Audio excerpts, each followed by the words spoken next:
శాంతి. ఈరోజు అవ్యక్త మురళిలో బాబా మురళి యొక్క ఇంపార్టెన్స్ చెప్పారు. మురళి ఎప్పుడు మిస్ చేయకూడదు.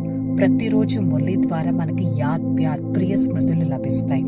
మురళి మీద ఎంత ప్రేమ ఉందో బాబా మీద ప్రేమ ఆటోమేటిక్ గా తెలిసిపోతుంది. మురళి ఫిక్స్డ్ టైంలో చదవాలి, ఎందుకంటే బాబా యాద్ ప్యార్ అందరికీ ఇస్తారు కాబట్టి.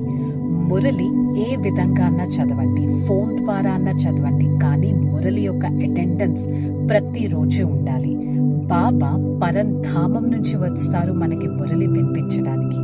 సో ఇలాంటి మురళిని ఎప్పుడూ మిస్ చేయకూడదు. బ్రాహ్మణుడు అంటే మీనింగ్ ఏంటి?